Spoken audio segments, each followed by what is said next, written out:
As the Royal Navy has just launched the largest warship it's ever had, the HMS Queen Elizabeth, I thought it would be a good time to look at a few facts about and records set by the Royal Navy, and take a brief look at its history and development.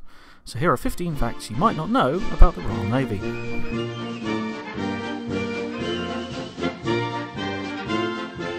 The Royal Navy can trace its origins back to the reign of Henry VIII, which makes it one of the oldest continually existing navies in the world. It's around 100 years older than the British Army, and for this reason the Navy is known in British parlance as the Senior Service.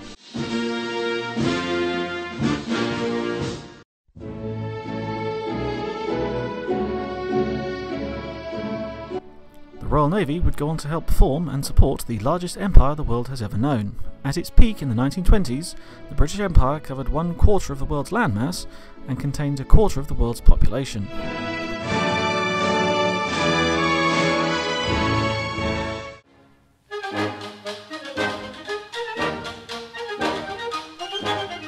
Having such a large empire and navy meant a lot of records were set. One of these is that the Royal Navy fought in the shortest war in history. The Anglo-Zanzibar War of 1896 is said to have lasted anywhere from 38 to 42 minutes. The end result was 500 dead or wounded Zanzibaris and a single wounded Royal Navy sailor.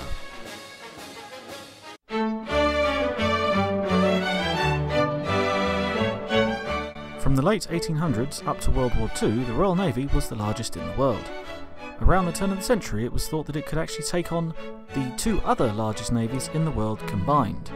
During World War II, it lost the title to the United States Navy. Rule Britannia, Britannia rule the waves.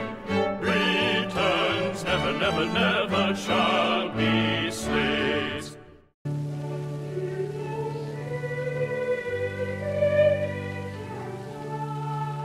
Another record is that the Royal Navy possesses the oldest commissioned warship in the world. HMS Victory was commissioned in the mid-1700s and is still part of the Royal Navy to this day. It is not in seaworthy condition, however. The oldest commissioned warship still afloat is the USS Constitution.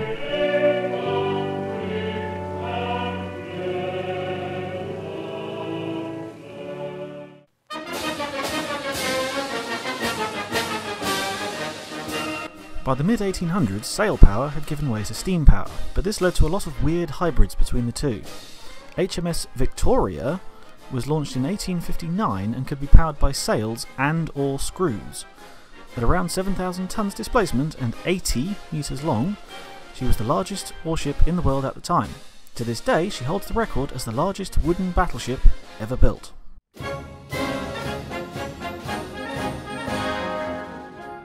One year later, however, HMS Warrior was launched.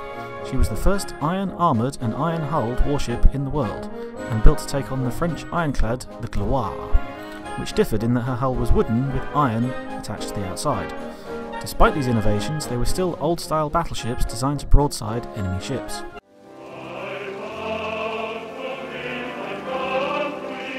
In 1861, Britain launched HMS Trusty, which is thought to be the first warship to have guns in a rotating turret.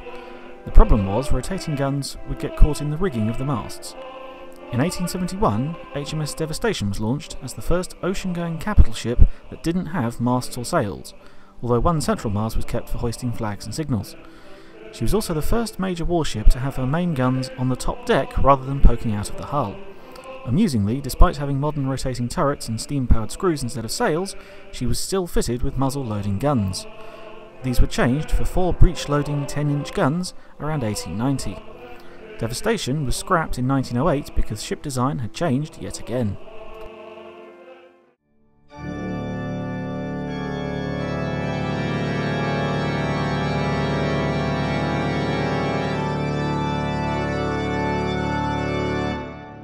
In 1906, Britain launched HMS Dreadnought.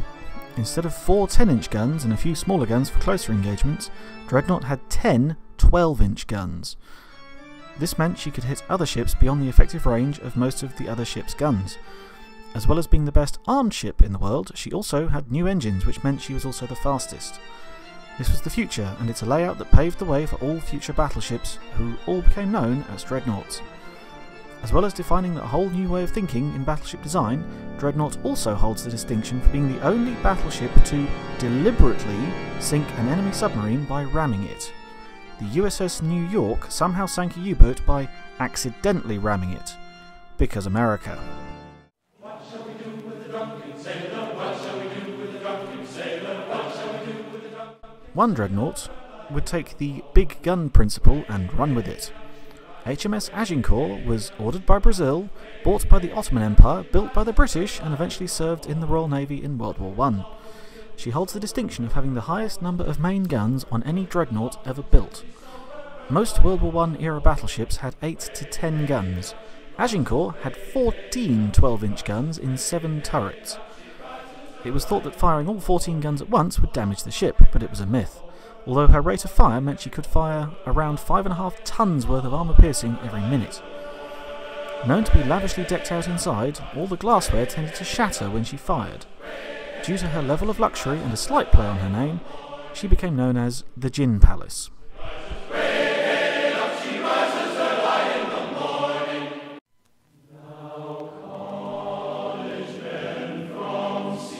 A legendary name in the Royal Navy is HMS Warspite. She served in both World Wars and is the most decorated ship in Royal Navy history. After taking everything that the sea and the Axis powers could throw at her for 32 years, she was finally decommissioned in 1945. Apart from refusing to be towed to the scrapyard, her most famous act came in 1940 when she hit the Italian battleship the Giulio Cesare at a range of about 15 miles. This is thought to be the longest gunnery hit on a moving target ever.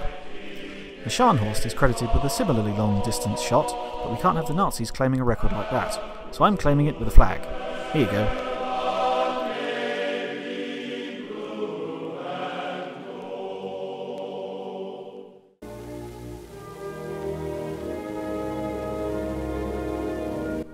Another legendary ship in World War II was HMS Rodney. An unusual design that had all her main guns forward on the ship, meaning she couldn't fire behind her, Rodney and her sister Nelson came in for some ridicule from other ships' crews. Her 9 16-inch guns, however, were bigger than the main guns on all other British battleships. Despite this, she is thought to hold the record for being the only battleship to hit another battleship with a torpedo. During the battle in which the Bismarck sank, Rodney fired 8 torpedoes at the Bismarck and one of them hit, although it didn't directly lead to the Bismarck sinking.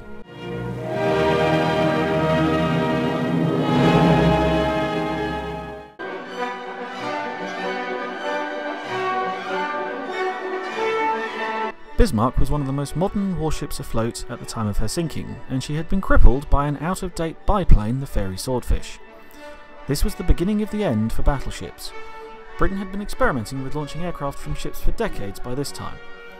The first successful takeoff from a moving ship was by Commander Charles Sampson in 1912 when he launched his short S-27 off of HMS Hibernia, a modified pre-Dreadnought battleship.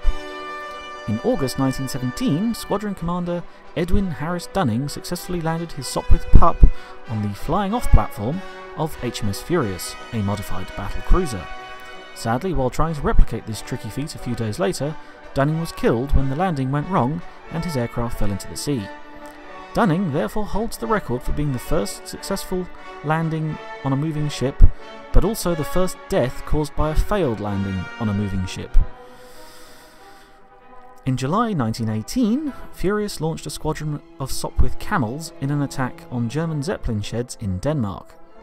This was the first successful air attack launched from an aircraft carrier and began to shape the future of naval warfare. The issue with modifying battleships was that the superstructure got in the way of takeoff and landing. In 1918, Britain commissioned HMS Argus. She was actually an ocean liner that had been modified to have a completely flat flight deck of the sort that we would recognise today. HMS Hermes was the first ship in the world to be designed as an aircraft carrier from scratch. Another first for Britain was the ski jump on aircraft carriers. As aircraft got heavier, it became more difficult to take off in the short distance on top of a warship. In 1944, Britain built a wooden ski jump on HMS Furious, who was still serving as a carrier in World War II. It was done so that she could launch Fairey Barracudas to attack the Tirpitz. Later, British carriers would be built with purpose-built ski jumps.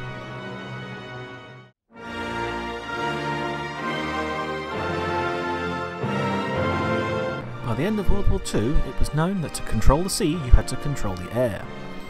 Vast Axis battleships like Tirpitz, Yamato and Musashi were all sunk by Allied air power. Battleships were no longer needed on the world stage, but back in Britain there was one battleship still being built. Completed and launched after World War II, HMS Vanguard was the largest and fastest battleship ever built for the Royal Navy. She has the distinction of being the last battleship launched anywhere in the world. She was launched by Princess Elizabeth, the future Queen, and was the first ship she ever launched. Vanguard's tenure was short, however, and she was decommissioned and scrapped in 1960.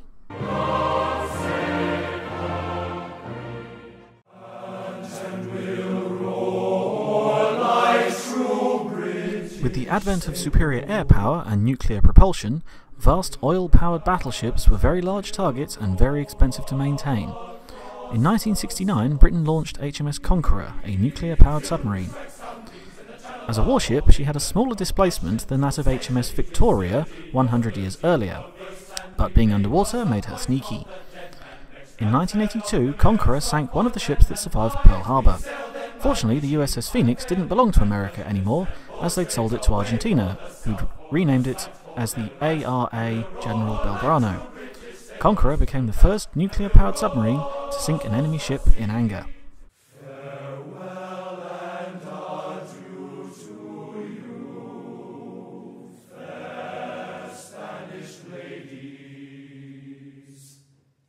So there were 15 facts you may not have known about the Royal Navy. Let me know what you thought and whether I missed any out. If I did, please post them in the comments below. Thanks for watching.